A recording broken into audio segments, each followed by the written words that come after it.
اهلا بيكم اعزائي المتابعين، لقاء يتجدد بحضراتكم. النهارده الفيديو دوت خاص باحمد رضا لاعب الاهلي. حابين ان احنا نلقي عليه الضوء، حابين ان احنا نقول لكم نقاط قوه ليه ونقاط ضعف. عايزين نشرح لكم بعض الامور الخاصه باللعيب نفسه. انتم بالنسبه لكم هتفهموا على طول ليه الاهلي اختاروا وليه كولر حاليا مش بيلعبوا. خلينا بس ندخل في التفاصيل السريعة الأولى لأحمد رضا. أحمد لعيب صغير لسه 24 سنة. طبعا كان من ناشئين الزمالك وراح تألق بقى مع البتروجيت، ومن بتروجيت جه الأهلي. طبعا بداية حقيقية مع النادي الأهلي، بداية انطلاقة قوية طبعا. خليني أقول لك إن هو لعيب رقم 6، هو شبيه اكرم توفيق. دلوقتي هتظهر خريطه الحراريه للعيب في الموسم ده مع بتروجيت. الخريطه دي هي خريطه اللعيب، ده بيبين لك اللعيب بيتحرك فين في الملعب.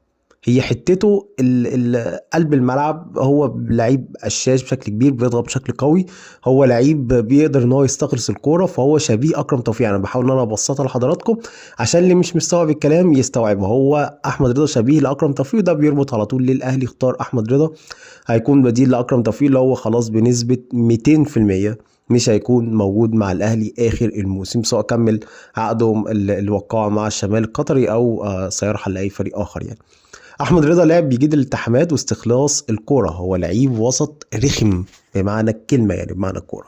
خليني اقول لك ان قبل ما يروح الاهلي لعب 9 ماتشات مع بتروجيت. سجل هدف جابه براسه في مرمى الجونه، وعمل اسيست كان في مرمى المصري. هو لعيب ليه مساهمات تهديفيه. خليني اقول لك برضه ان معدلات تسديداته على المرمى عاليه، في كل ماتش حوالي 4 تسديدات، وده معدلات عاليه، معناه ان هو لعيب جريء بيحب ان هو يروح ويسدد. نسبة تمريراته الصحيحة بتصل ل 78%، ودي نسبة برضو عالية، مش نسبة قليلة. لكن هو مش لاعب، لا لا مش لاعب مراوغات. ما هو لا يجيد المراوغات، مش عمرو السولية مثلا. مش هتلاقي عمرو السولية في وسط الملعب يلفت نظرك.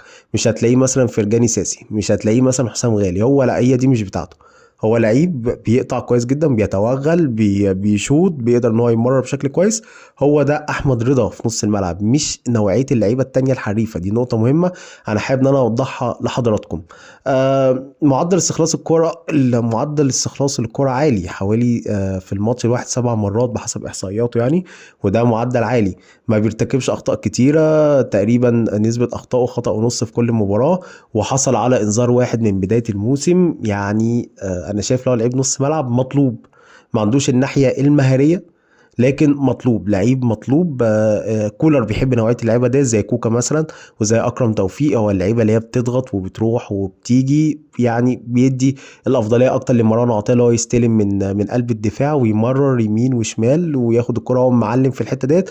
لكن دايما كولر بيحب يكون في لعيب جنبه اللي هو بيربط بين الخطوط، وده احمد رضا. انا شايف ان هو ممكن يقوم بالدور ده كويس. ده كان فيديو تعريفي سريع ومختصر، واعتقد ان هو شامل لأحمد رضا. ويا رب تكونوا استفدتوا منه. واشوفكم في فيديو جديد، وصباحكم مساءكم زي الفل.